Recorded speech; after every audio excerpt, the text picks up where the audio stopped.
एक विवाह ऐसा भी, शिवालिका को बुलाया जाए। धीरज ने हंसते हुए कहा।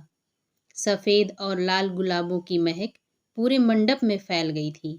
यह शिवालिका के पसंदीदा फूल थे। मंडप दुल्हन जैसा सजा हुआ था। सबके चेहरे पर हंसी थी।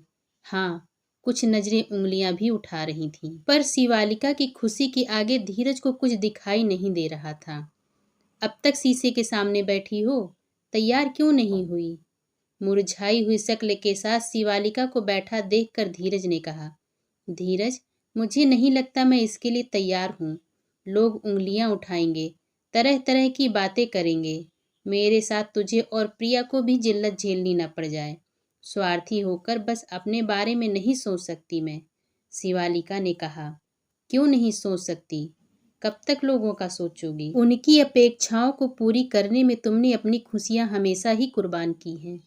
कब तक अपनी खुशियों की बलि दोगी? मैं चाहता हूँ इस बार तुम बस अपने बारे में सोचो। धीरज ने शिवालिका के कंधे पर हाथ रखकर कहा। प्रिया गहने और शादी का जोड़ा लेकर कमरे में आई। प्रिया, इनकी एक न सुनना। अगर ये कहें कि गहने भारी हैं, शादी का जोड़ा लाल क्यों है, लोग क्या कहेंगे, तो कान में रोई डाल लेना।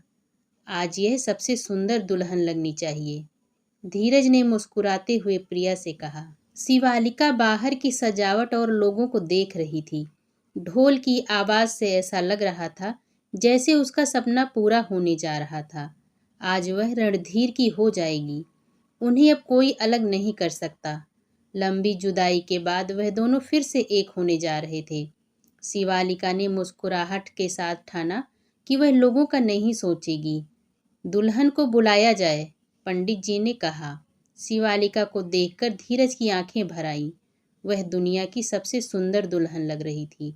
शिवालिका मुस्कुरा रही थी। उसके कदम मंडप की ओर बढ़ रहे थे।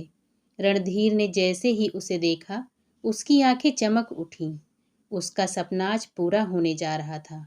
उसकी शिबू उसकी होने जा रही थी। आज वह शादी के लहंगे में और गहनों में जितनी खूबसूरत लग रही थी, रणधीर को वह पल याद आया जब शिवालिका 2 चोटी में लाल रिबन लगाकर स्कूल आती थी। वह तब भी इतनी ही प्यारी लगती थी। उसकी हंसी आज भी उतनी ही हसीन थी। किस्मत की दीवारों और उसके खेल को जीतकर आज रणधीर और शिवालिका एक होने जा रहे थे। धीरज ने शिवालिका को रणधीर के पास मंडप में बैठाया। शिवालिका अपने आंसू रोक नहीं पाई। भगवान तुझे हर खुशी दे मेरे बच्चे, और तेरे जैसा बेटा हर माँ को दे।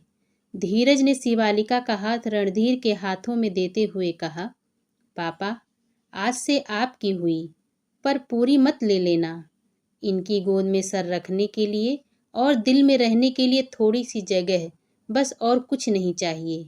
मुझे लगा था मैंने शिबू को खो ही दिया था। हमारे माँ बाप ने हमें एक नहीं होने दिया, पर तुमने हमें आज एक किया है। बेटा, तुम्हारा एहसान कभी नहीं भूलूंगा। तुम्हारे कारण ही मैं इस उम्र में और इस जन्म में घोड़ी चढ़ पाया। आंसुओं के बीच हंसते रणधीर ने कहा। रणधीर और शिवालिका बचपन के प्रेमी थे। शिवालिका के पिता को रणधीर नहीं पसंद आया, इसीलिए उन्होंने दोनों को अलग कर दिया था। शिवालिका ने अपने पति रवीश की मृत्यु के बाद अपनी पूरी जिंदगी धीरज की परवरिश में लगा दी। वह खुद को और खुद की खुशी को भूल ही गई थी। दुनिया के दस्तूर और रीति रिवाजों ने उसे कभी खुश न रहने दिया, पर आज उसके बेटे ने उसकी खुशियां उसे लौटा दी, जिनकी हकदार शिवालिका थी। रणधीर ने भी कभी शादी नहीं की थी और उसकी प्रेम की तपस्या भी धीरज के कारण अपने मकाम तक पहुंची। ढोलक बजाओ भाई, आज मेरी माँ और पापा की शादी है। धीरज खुशी से चिल्लाया। शिवालिका की आंखों में खुशी थी और उसे अपने बेटे पर नाज भी था। उसकी परवरिश पर उसे गर्व महसूस हो रहा था। धीरज ने वो कर दिखाया जो कोई नहीं करता। वह अपनी माँ के लिए समाज के ताने भी सहने को तैयार था।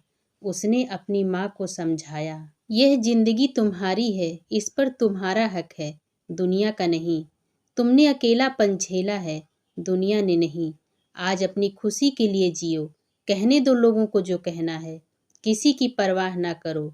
दुनिया चाहती थी कि शिवालिका अकेले जिए, पर धीरज ने अपनी माँ को आशा दी और अपने लिए जीने का हौसला दिलाया। शिवालिका को उसके हक की और रणधीर को उसके हिस्से की खुशियां मिल गईं। हम हर किसी की उम्मीदों पर खरा नहीं उतर सकते।